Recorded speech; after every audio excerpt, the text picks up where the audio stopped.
The response has been very satisfying, very good response. They were obviously well briefed already, and therefore everything that we were saying was actually taking that point further. On terrorism, there is unqualified support for India. They themselves repeatedly told us what they've communicated at the highest level, at the Prime Minister's level, to the Indian Prime Minister, and from the Foreign Minister's level to the Indian Foreign Minister. The repeated endorsement of their support for us as far as terrorism is concerned is unqualified. The question now is, what next? Where do we go? Now, we ourselves haven't yet decided where we will go, because we've said no talk. There cannot be terror and talk together. That's a clear message that we have conveyed. But we'll have to see as to what is the next step that we are able to take. But that's only once we get a response from Pakistan. We have made a message clear to Pakistan that there's no talk till such time as you give up terror. So how do they give up terror? What kind of indication there will be or proof there will be? Only then we can go further and expect that there will be greater support from the world.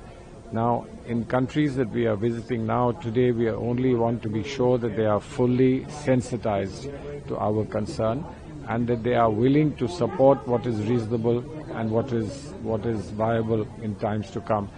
And that messaging, I think, is very clear. We hope that this will help us plan out things in future. So what has been the message from the Japanese side to convey something to the delegations? Yes, the message is that we take the point, we support you, we empathize with you. We have repeatedly said that we condole what happened, the tragedy that took place. We condole it. They repeated that in several meetings. And of course, they push for peace, which is an appreciation they've given to us, that we stepped in and accepted the offer to end the hostilities. But the future is unclear both for us and for them. What is the steps that we will need to take in future? Because, as you know, we've only put in abeyance the water treaty. We have suspended the Sindoor operations, etc. But it's not the end. So there is still something more that must be done by Pakistan to ensure that it can convince us that they now intend to do the right thing. So we've only, in a sense, laid the ground for future cooperation that we can get from countries like Japan, with their empathy and sympathy having been expressed. But we'll have to do more on this as things unfold, because today we are in no position to say this is the next step that we will take. We've only clarified that our position is clear: zero tolerance of terrorism. So you have come here and you've seen the response of all party delegation and the way Japanese side is reacting.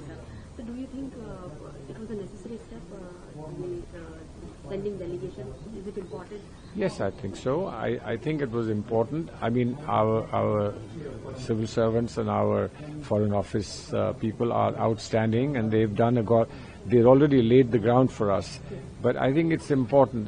The gesture is very important that we made the effort. We took the trouble to come here, and the manner in which we've got access to their top people in the time that they've given to us is indicative that our decision was a right decision, and they see it in that perspective.